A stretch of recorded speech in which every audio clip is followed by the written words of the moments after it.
Hello friends, स्वागत है आपका अपने यूट्यूब चैनल प्रतिभा क्लासेस में। आज की इस वीडियो में हम 12th क्लास केमिस्ट्री का सेकेंड चैप्टर विलयन या सॉल्यूशन स्टार्ट करेंगे। तो यह स्टार्ट करने से पहले हमें इसके बेसिक कॉन्सेप्ट को समझना होगा। तो इसके लिए विलयन क्या होता है यह हम देखते हैं। विलयन क्या होता है? दो या दो से अधिक शुद्ध पदार्थों के समांगी मिश्रण को विलयन कहते हैं। जैसा कि आप चित्र में देख पा रहे हैं, एक ग्लास में जल रखा हुआ है, उसमें ऊपर से नमक डालकर घोलकर दूसरे चित्र में एक साफ मिश्रण प्राप्त हुआ। इस प्रकार के मिश्रण को हम विलयन कहते हैं। अब विलयन के घटक दो प्रकार के होते हैं।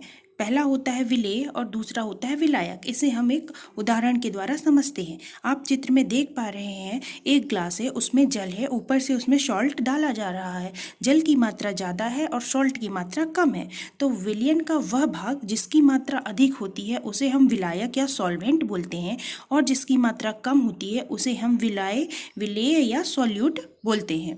अब विलयन के प्रकार। विलयनों को दो आधार पर बांटा गया है। पहला है सांद्रता के आधार पर और दूसरा है भौतिक अवस्था के आधार पर। तो हम इन्हें अलग अलग डिटेल से देखते हैं। सबसे पहले हम देखते हैं सांद्रता के आधार पर विलयन के प्रकार। तो सांद्रता के आधार पर विलयन 5 प्रकार का होता है।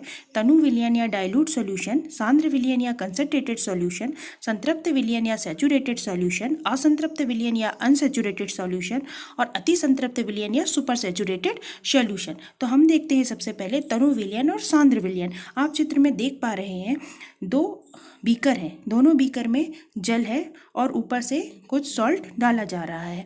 पहले चित्र में सॉल्ट की मात्रा कम है और दूसरे चित्र में सॉल्ट की मात्रा अधिक है। तो तनु विलयन वो विलयन होता है जिसमें विलेय की मात्रा कम होती है, और सांद्र विलयन वह विलयन होता है जिसमें विलेय की मात्रा तनु विलयन की अपेक्षा अधिक होती है। अब हम देखते हैं अनसैचुरेटेड यानी असंतृप्त सॉल्यूशन, सैचुरेटेड मतलब संतृप्त सॉल्यूशन और सुपर सैचुरेटेड मतलब अति संतृप्त सॉल्यूशन।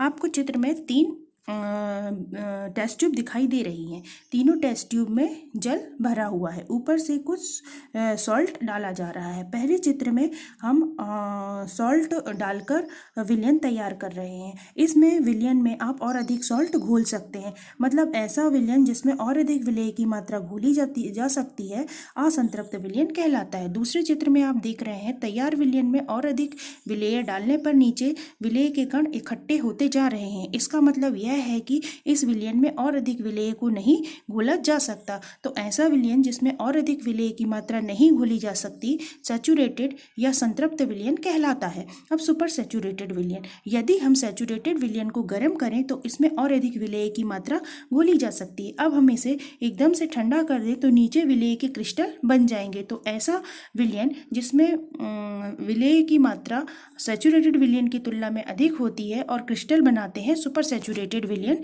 कहलाते हैं। अब भौतिक अवस्था के आधार पर विलयन के प्रकार। भौतिक अवस्था के आधार पर विलयन 3 प्रकार का होता है। सॉलिड सॉल्यूशन यानी ठोस विलयन, लिक्विड सॉल्यूशन यानी द्रव विलयन और गैसीय सॉल्यूशन यानी गैस विलयन। तो सबसे पहले हम देखते हैं ठोस विलयन। ठोस विलयन क्या होता है? ऐसा विलयन जिसमें विलेय ठोस, द्रव या गैस हो सकती है किंतु विलायक ठोस होता है। अर्थात जब कोई ठोस, द्रव या गैस किसी अन्य ठोस में परिक्षिप्त होते हैं तो ऐसा विलयन सॉलिड सॉल्यूशन कहलाता है। जैसे मिश्र धातु आप डिटेल में आगे आने वाले वीडियो में पढ़ेंगे। जैसे कि हम उदाहरण ले लेते हैं एल्यूमिनियम आपने देखा होगा। यह एल्यूमिनियम बना किस प्रकार होता है? Copper, magnesium, manganese, silicon, tin और जिंक को आपस में मिलाने से एल्यूमिनियम बनता है।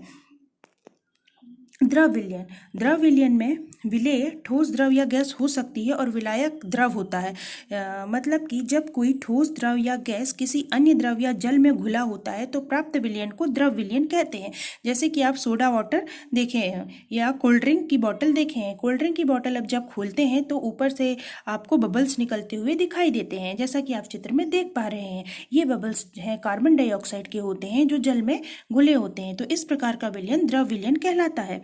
गैसियस विलयन, जब कोई गैस किसी अन्य गैस के साथ मिश्रण बनाती है, मतलब गैस आपस में मिक्स होती हैं, तो इसे हम कहते हैं गैसियस विलयन। जैसे कि वायु, जैसे कि आप चित्र में देख पा रहे हैं, हम श्वास लेते हैं तो वायु अंदर इनहेल करते हैं। इस वायु में 78% नाइट्रोजन, 21% ऑक्सीजन और कुछ मात्रा में आर्गन व अन्य गैसें होती हैं।